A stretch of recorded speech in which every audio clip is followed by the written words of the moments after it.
করোনায় আক্রান্ত হলেন দমকল বিভাগের 17 জন কর্মী। হুগলির চন্দননগর দমকল বিভাগের ঘটনা।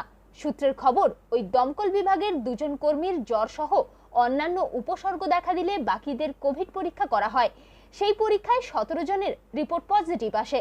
প্রত্যেকের চিকিৎসা শুরু হয়েছে। ফলে চন্দননগর দমকল কেন্দ্র সম্পূর্ণ বন্ধ রাখা হয়েছে। জরুরি ভিত্তিক পরিষেবা দেওয়ার জন্য ভদ্রেশ্বর দমকল বিভাগকে প্রস্তুত থাকতে বলা হয়েছে। হুগলি থেকে Manatosh Chowdhury report, the Times. গঙ্গায় স্নান করতে নেমে তলিয়ে গেল এক ছাত্র। ওই ছাত্রের নাম নীরজ পাসওয়ান। ঘটনাটি ঘটেছে উত্তর 24 পরগনার মেঘনা মোড় ঘাটে। স্থানীয় সূত্রের খবর, এক বন্ধুকে বাঁচাতে গিয়ে ডুবে যায় সে। খবর পেয়ে ঘটনাস্থলে পৌঁছয় জগদ্দল থানার পুলিশ। নাবালকের খোঁজে ডুবুরি নামিয়ে এখনো তল্লাশি চালাচ্ছে পুলিশ।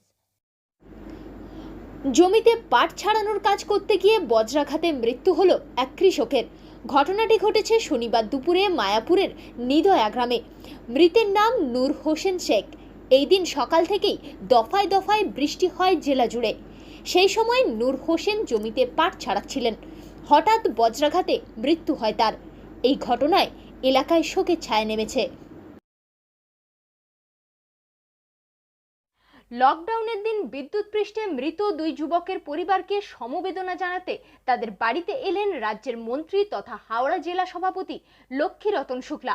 গত বৃহস্পতিবার হাওড়া বি গার্ডেন থানার অন্তর্গত বরফকল এলাকায় বিদ্যুৎপৃষ্ট হয়ে মর্মান্তিকভাবে মৃত্যু হয় তরতাজা 2 যুবক সুমন শর্মা এবং শ্রীকান্ত দাসের।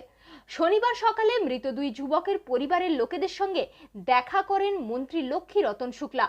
তিনি রাজ্য সরকারের পক্ষ থেকে 2 পরিবারকে সব রকম সাহায্য করার প্রতিশ্রুতি দেন। সেই সঙ্গে মৃত শ্রীকান্ত দাসের ভাগ্নের লেখাপড়ার সমস্ত দায়িত্ব এনআরএস বাংলা স্পোর্টিং একাডেমির পক্ষ থেকে নেওয়া হবে বলে তিনি জানান। হাওড়া থেকে বিশ্বজিৎ রায়ের রিপোর্ট, দ্য টাইমস।